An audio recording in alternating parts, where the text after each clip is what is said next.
So ngayon naman biyahe natin, night mode. Pauwi na tayo ng Plaradel. At naka night mode setting tayo. Medyo madilim na dito sa aming lugar. Kung dito sa Borlan tayo, mapapansin mo dito napakaraming puno dito guys. At kung babiyahe ka talagang literal na mapuno talaga dito. So dito sasabi ko ngayon guys na 2 lane dito sa aming lugar. Ito ang issue. Karamihan dito sa mga truck ay nagmamadali at hindi sila maka-overtake sa mga maliliit na mga motor gaya ng tricycle at yung mga electric vehicle. So isa yun sa nagpapatraffic sa 2 lane na daan kagaya dito sa amin.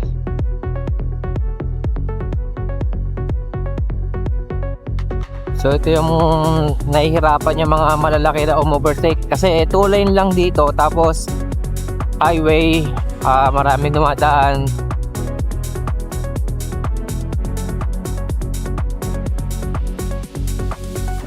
Grabe yung truck kahit alanganin overtake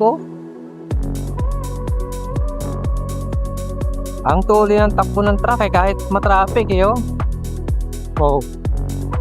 Kanina pa kasi yan siya nagmamadali. Matraffic doon sa unahan na kanina. Sobrang bagal ng takbo niya. So sa itong lugar siya nagbabawi ng bilis. Dilim na guys, madilim na talaga. Pero bilib pa rin ako sa camera to kahit sobrang low light na. Hindi ko lang alam pero ang tingin ko maliwanag pa yan dito sa shot ko. Sa DJI Action 5 Pro.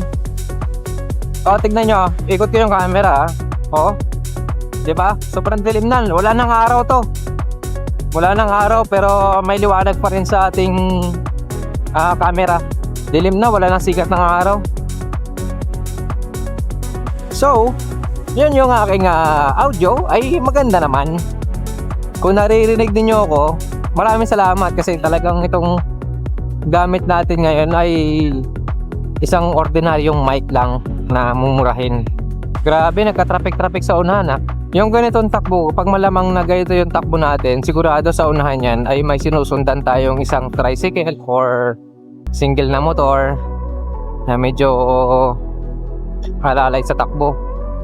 Kaya nata-traffic tayo ng konti.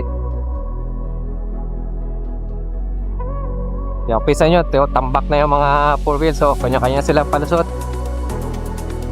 Gusto na overtake ng isa hindi siya makalusot kasi may tricycle sa unahan. Nai-stress na sila. Nai-stress na yung mga van sa mabagal na daloy ng trapiko dito. Ito ang problema ng 2 lane guys.